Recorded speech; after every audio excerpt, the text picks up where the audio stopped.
Hi, good evening, everyone. Thank you, first of all, for joining in for this webinar. Let me introduce myself. I am Hemal Marfatia. I head the investment specialist team at Shriram Wealth. And just taking this leap forward, we of our entire webinars, what we are continuously keeping, we thought that this topic, which is changing US immigration landscape, impact, and solutions, would be really important for our set of clients who are ideally looking forward to maybe a US kind of immigration, and why it would matter to our investors like HNIs and UHNIs is because they are looking at children's education, career and business opportunities, maybe a better quality of life, global mobility, certain diversification of wealth, and a personal choice, or philanthropy and global influence. So we have with us today the CEO and founder of Global North, Mr. Rajneesh Pathak. Rajneesh is responsible for advising wealthy business families and professionals in generational mobility and delivering solutions in complex international environments.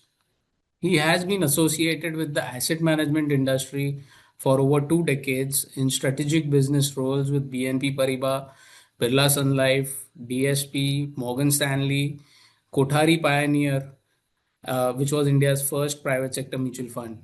He began his entrepreneurial journey in 2019 by setting up Invictus Alternatives, India's first B2B sales and distribution platform for alternative investment products. His passion to scout for opportunities in new age products led to the genesis of Global North Residency and Citizenship. He holds an MBA degree in finance from Pune University and is a graduate from University as well. So, Rajneesh, we have got our clients from Shriram Wealth over here who are keen and eager to listen from you as to how we can go about the entire process. Because in the current scheme of things, it seems to be a little bit volatile. So, over to Yes, you. yes. Thank you so much. Let me just see. Thank you so much, and good evening to everyone who's here on the call. Thank you for taking the time out. Um, we're going to talk about US today, which is anyways in news. I mean, and you don't need me to give any more news on US.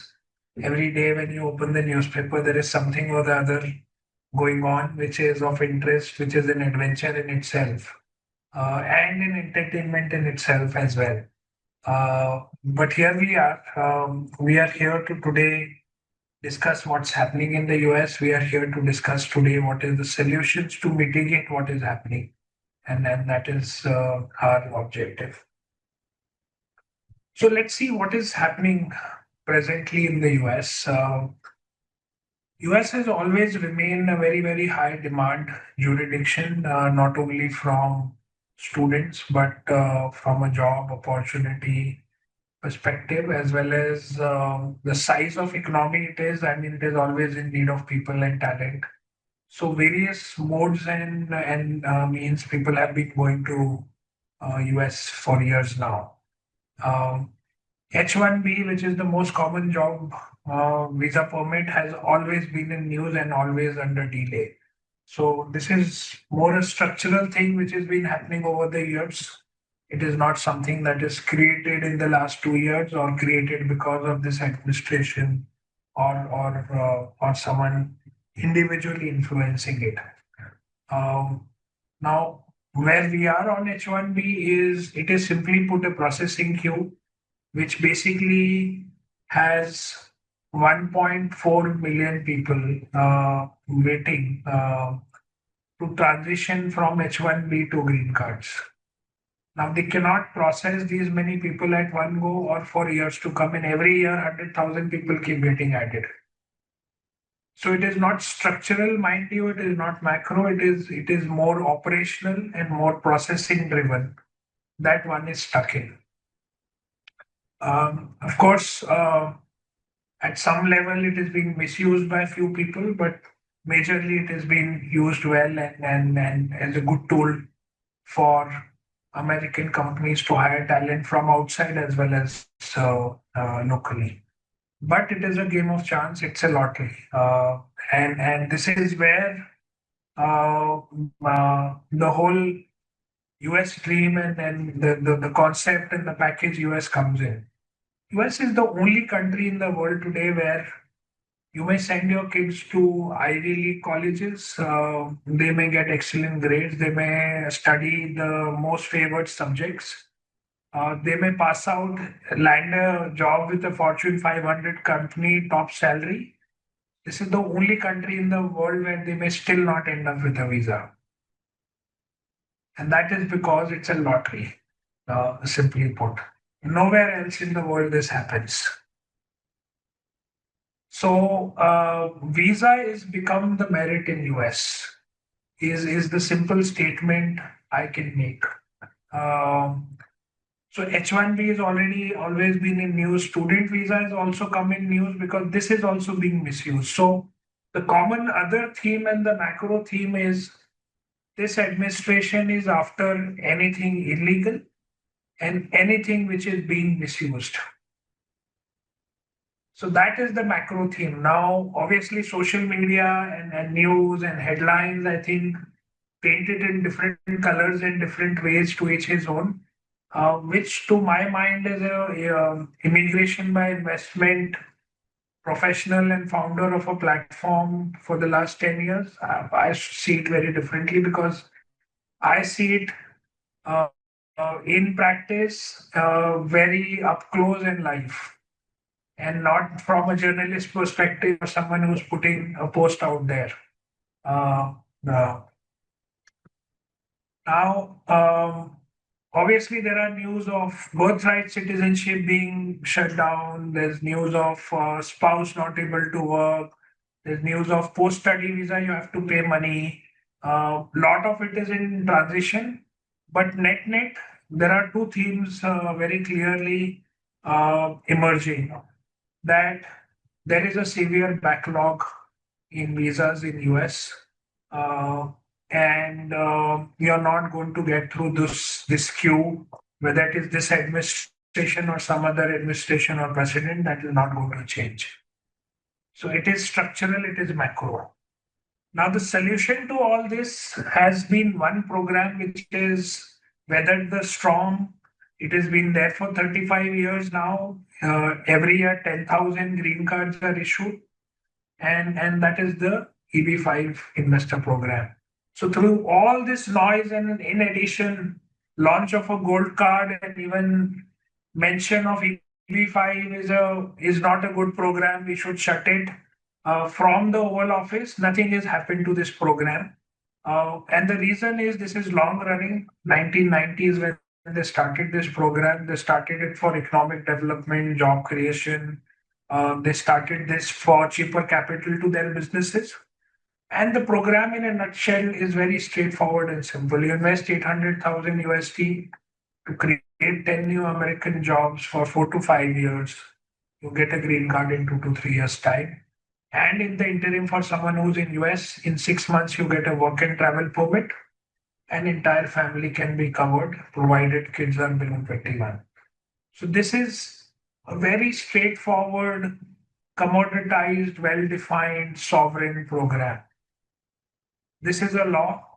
This is passed by the Congress. This has a separate visa number, has a separate visa allocation, and nothing is changed in the last 2 years to the program. So if anyone is looking at permanency, anyone is looking at being in US, have a quicker green card, not have the anxiety, not have the uncertainty of maintaining the job, then this is the only direct, quickest, and most certain path to a green card. There is no other solution. What are we seeing? I mean, we have almost 300 plus clients filed through this program now over this time frame. What are we seeing? What are the actual benefits that our clients are now experiencing? Is obviously it comes quick. They're seeing better job opportunities, more conversations, possibly better salaries. freedom and ability to work independently or in security sensitive jobs, ability to work and travel within 6 months of filing this while the green card is still being awaited. So these are all the benefits that we are seeing, and we are seeing it live again. So a student who's on student visa applies for an internship job and says, I need visa assistant, doesn't even get an interview.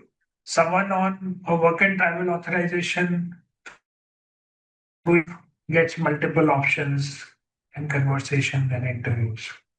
And so the probability of getting one obviously increases. Who are the clients who should look at it? Anyone having kids in US on H1B, L1, have filed EB1, EB2, EB3, children planning to go or already in US studying on an F1 visa, student visa, children who had to come back because of either job or visa challenges, but the heart and mind is still in the US and want to go back.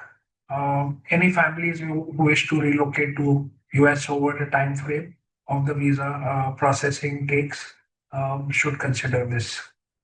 Now, this is the most important part to note here. Let's look at the organic path and the EB5 path and how these two compare. So anyone today on an F1 student visa um, gets studies for 4 years or 2 years, depends on undergrad, postgrad, um, applies for a post-study visa, gets it. But if he doesn't have a job in 60 days, he has to leave US. So he has to get lucky to get a job on a post-study visa, which is not easy today. Um, let's say someone does get lucky and gets a job, starts the job. This is for issued for 1 year and extended for 2 more years if it is a STEM program. In the meantime, next 3 years, the employer attempts and tries the lottery, the H1B lottery. We have clients who've succeeded in one attempt. We have clients who've tried for 4 attempts and not succeeded. So it is, like I said, a chance, right? Let's say someone gets through, gets lucky there as well, and you get a H1B. Then the employer has to sponsor you for EB2 or EB3, which is a green card again. And that from your post study visa to green card can take upwards of 30 years. So if you go by the age and the number and mathematics of it, possibly one would have retired by then with all renewals of H1B every 3 years. Because we have people, and I'm sure many of you know people who are 15 years waiting on H1B to transition to green card. Now, mind you, they've applied 15 years back. Imagine someone applying today to this transition will take how much of time? So this is your organic path. There is no other way. Whether you're doing computer science, whether you're doing PhD, whether you're doing medicine, doesn't matter. The visas are fixed and authorized by the Congress. The numbers are fixed. The quotas are fixed. Let's look at the EB5 path now. Someone wants student visa, post-study visa, H1B visa, applies for EB5, does the adjustmental status concurrently and gets a work and travel permit in about 4 to 8 months and a green card in 2 to 3 years. 5 years into green card, you become eligible for a citizenship. Now, once someone gets into this path, obviously subject to maintaining the hygiene, where do you invest, how do you create jobs, all that, obviously hygiene will have to be taken care of. But the steps are commoditized and standardized. They're not going to deviate from this because the process is set. So the outcome is almost a certainty if you get the hygiene and the basics right. Now we have a year ahead of us, which is going to see EB5 in news. This is one of the reasons we are speaking to all of you today, which is the most immediate deadline is September 30th, 2026, where the law says that anyone who files before this date is grandfathered and protected against any future changes. Now, this language was never used in the law in the last 35 years. It was never paid attention to until unless the last 2 years. experience for everyone, suddenly this has become relevant. You never know what happens is the line everyone uses. So why not file before this deadline, which is not too far away? It's 1.5 months away from today. Um, is an EB5 petition still possible if someone decides today? Yes, very much possible. As we inch closer to this deadline, yes, it will become more and more difficult to complete the paperwork, remittance, filing, and all of that. But we are doing our best to accommodate everyone in a short time frame. The second date is January 1st, 2027, from which the current law, which was passed in March 22, makes an adjustment for inflation, and the amount is likely to go up to 9,40,000. Now, this doesn't need any law change. This doesn't need any Congress approval. This is there in the law, inflation adjustment. So this is going to happen. The third date is September 2027, around 1 year down the line, when the programs again comes up for reauthorization after 5 years in the Congress. This is the biggest risk that everyone is anticipating. That you never know what happens in Congress. It's politics. It's give and take negotiations, and will they reauthorize the program? Also, in the background of the aspiration to launch Gold Card, and instead of giving this investment to private companies, this money should come to the government directly, kind of aspiration, and which is again basically may pose a risk to this. It's important that everyone who has children who are in US and have aspiration of US keep this in mind while considering this. Now, what is changed in March 22 is two very important things. They said anyone who files for EB5 can do an adjustment of status concurrently, get a work and travel authorization in 6 months. The same pre-March 2022 used to be only when you get your EB5 approval, you could do your adjustment of status. So this is the biggest change, which basically enhanced the demand and asked for EB5 in the last 4 to 5 years. What are the advantages? It is exactly the same as green card. You can continue to study, work, switch jobs, take up a new job, travel in and out, do a business, or live without doing anything of this in US. And this is exactly what a green card also gives you in terms of freedom and flexibility. So a 6 month status, immediate status to a point where no one can ask you to leave, made this very, very attractive. The second biggest change they did is they introduced a new category called Rural Designated Project. 20% of the visas were reserved for that, set aside, and they said this will get priority processing. What it basically, the outcome of it was that we have clients who got green cards in under 2 years, few as exceptions in lesser time than that. These are the benefits of adjustment of status, different forms. You file for work and travel permit. You file for adjustment of status, which is your green card petition, the 485 petition. And like I said, this is like a synthetic green card. Source of funds can be salary, bonus, incentives, ESOP, any loan against EB5 allows loan against securities, loan against home. You can receive gift from families, friends, profit from business if someone is an entrepreneur. So multiple sources. But this is another aspect of EB5 which is critical, which is what is your source of money? They want neat, clean money. They don't want any other color of money or any kind of troubled money in any forms. They want us to trace this to the last dollar. They're not bothered with your entire network portfolio. All they want is clean source of this money. Quickly, few words on us. We started this practice 8 years back. We are a 30-member team now.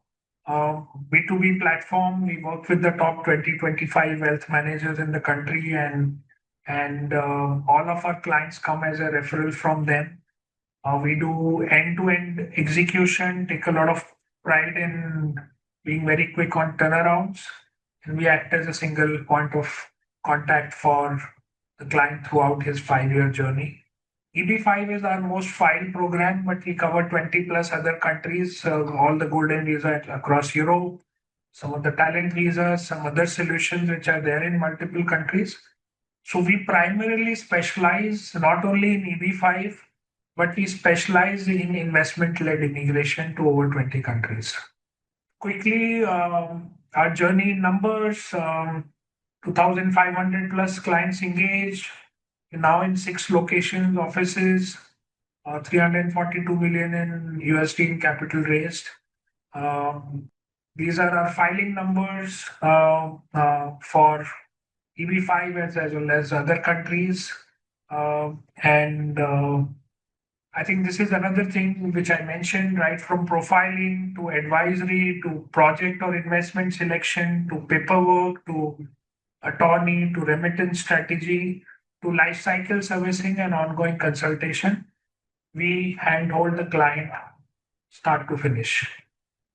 And this is a unique, we are told by our partners and multiple people who've seen the industry as outsiders that this is something unique we do, and I'm told no one else in the world does it in this fashion that we do it. Everyone does this piecemeal and independent. Each piece is independent piece, and client is left to fend for himself to do this on his own. So, Himal, I'll pause here. Take any questions that you can see or you have. Sure. There have been quite a few questions actually populating. So maybe I'll start off with some. I think you Yes. already covered the process for EB5. That was one thing. Yes. There's a specific question wherein it has been asked that this individual has an I-40 approved in EB2. So what can be the process forward? So I think this is where he is currently, the EB2, Yeah, EB3 yeah, category on the organic path. yeah. I'm not sure how long he has been waiting on EB2, Mhm. but like I said, I think if he has done it in the last 5, 7 years, then we are looking at 30 plus years of wait to transition to Oh, green card. 30 more years further. Yes. Okay, Like I said, Himal, I think this is just a waiting and processing queue. got it. Got it. Then we've got one more question which says, what would be the time and the cost of the process for immigration in the US? What would be let me reframe it. Maybe what would be the most easiest way to go about? So, if we are talking of EB5, then the investment required is 800,000 USD. Over and above that, the cost is around 100,000. Uh, if you really want to migrate, it can take 3 to 4 years for this process before you can actually move on a green card to US. It can be done sitting here. If you're already in US, then yes, you're already on a certain visa listed here, and we can do adjustment of status to get a work and travel permit in 6 months, and the green card follows. Uh, Okay. What is the date for H4 visa and when they will open? I think this is a question everyone is facing, right? Rather B1, B2, the visitors, tourists, to students, to H1B stamping people who want to come to India for stamping, as well as spouse sponsorship, which is H4. In the last 4 months, they've hardly issued any appointments for any category, including EB5 in the consulate and embassies here. And that I am told is a combination of two things, factors. One is obviously US is always the busiest place in terms of visa and people. Two is they've been prioritizing World Cup visas all along, and that has created a backlog. And the disturbances in our neighborhood have impacted their consulates there in terms of appointments. So a lot of it is being processed out of India. And I think that is what is really disrupted the whole schedule. We have now seen in the last 2 weeks that F1 students who are going to go practically this month only have started to get appointments last 2 weeks. A lot of them are still staring at a scenario where they may not be able to travel this semester and may have to postpone their start of college and education. So it's a tough situation. So Yes, it is a maybe tough situation. there is one question which I thought whether I should be asking you or not, but it was regarding this only, looking at the current situation and circumstances with education specifically. Should students actually prefer US or they should be going somewhere else? This is one discussion I generally don't get into, but uh, see, I have a perspective based on my conversations with so many clients. Okay, there is no alternative to package US today across the world. And it starts with their unmatched education ecosystem, which is built over generations. The campuses, the funding, the teachers, the labs, everything, right? Included. Unmatched, and no one can create this quickly, and no one seems to be coming from behind as well. So that is why I think most of the students are still getting attracted to US. But let's go beyond that. Still the largest economy in the world, half the size, I mean, double the size of the second one, which is China. After so many years of catching up, they're still at a halfway mark. Innovation, tech leadership, generic global leadership, risk capital availability, population, geography. I think there is no match today to even someone who is looking at post-study life in US.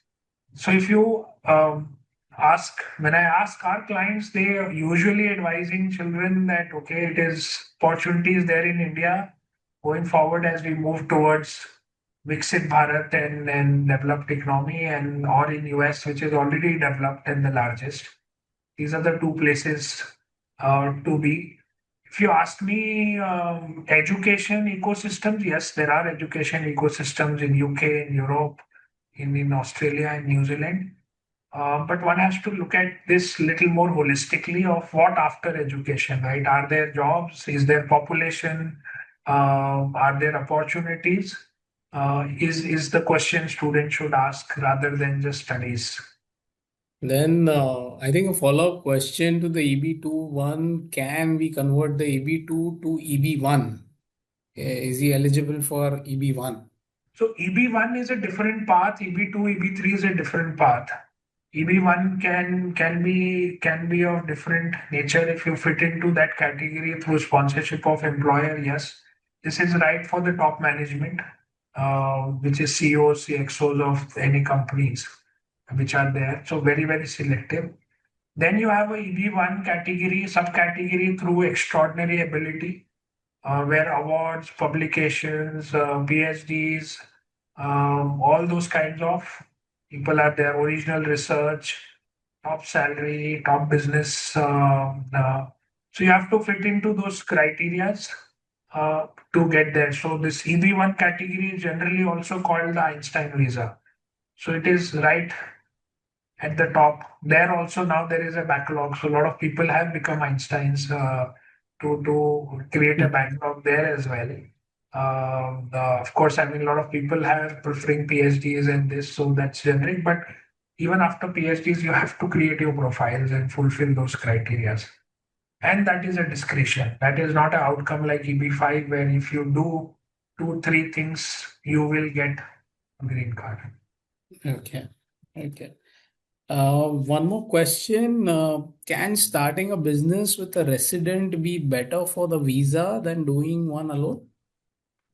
So, whether you do it with a resident or a non-resident sitting here in India, you can start a incorporate and start a business in US, no problem.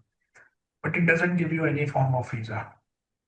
Whether you do it independently or do it with a local, you don't get any visa. The only Okay. visa you get is a visitor visa or a business visit visa, which is not to go there, live there, and set up a business and run it. It is basically to if you have clients, if you have business expansion you want to do, you travel and you come back. Okay. Okay. So maybe one practical question from my end. After this entire scenario of Mr. Trump being over there at the head, how have you seen the flow of inquiries coming to you, specifically for the non-education sector, as far On as non-education sector? So, how would you have seen that come through to you as to whether people are preferring the US only as a destination, or they are also inquiring about maybe a Europe or some other country in the world? See, I think if you're looking at from a job perspective, then I think prospects, economy, opportunities matter, which still I think are not there so much in other parts of the world because they are limited population economies are not doing that great. And a lot of jobs are more and more across Europe as well are being outsourced out of there, right? Because they also have a manpower shortage for most of the things, um, but not at a white collar level, but at a lower level generally. But if you look at education, still 70% of the people are still headed to North America, that is US or Canada, depending on affordability fees.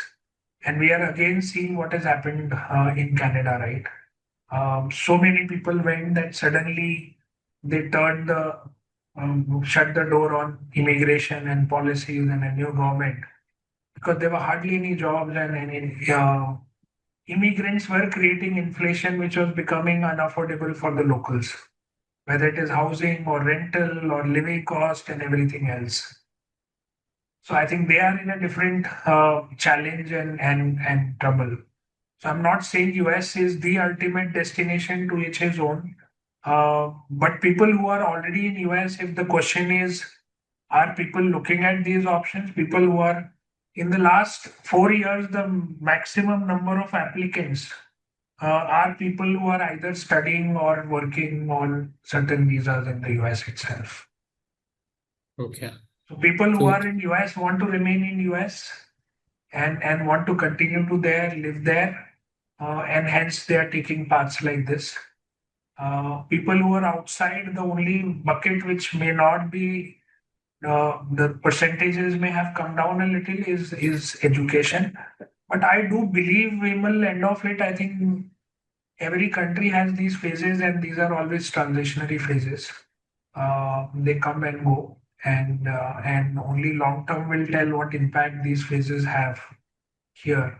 But what is not changing is the fundamental. Every time I go to US, um, we are reading these news more and worried about it. I think I don't see any worry there locally as such in terms of people are going around, moving around, doing their work. I see progress, I see movement. um, I think that's pretty much it. I think from the questions part of it, because we have had a very in-depth and a comprehensive discussion from you. Any parting comments or any kind of guidance, whatever customers can use as critical data points, so that they can succeed in this entire race. So I'll say this to conclude that I think often people think uh, on passing on inheritance to the next generation in different forms, portfolios, land, real estate, all kinds of things. I think the world is changing. And if it is America that your next generation and the kids are connected to in any manner, either aspiration to go study, already studying, already living there, then a platform, a equal right platform is the best inheritance and the gift you can give. Uh, and they need it today. They may not need the inheritance later if they get the right kind of career path and this. So if visa worry is eliminated, then they may flourish more. And secondly, is this whole notion of um, I've given good foreign education to my children, and now it is their job. In case of America, has moved a step further, which is that I have, if it is America, and if you have the money, means liquidity, and the children have aspiration to remain there, then this is something that needs to be done. Great, great. Thanks a lot. Thanks, Rajneesh, for joining us over here in this webinar. I'm sure our customers would have taken back a lot from what you had said. Yes. And to all our customers, thank you so much for joining us in the evening. Hope this was a very insightful presentation for you guys. If you have any further questions, please reach out to your relationship team and we'll get you connected with Rajneesh and team at the earliest. Yes. Thank you very much. Thanks, Thank you. Rajneesh. Thank Have a you. wonderful evening ahead. Bye. Bye. Shriram Wealth.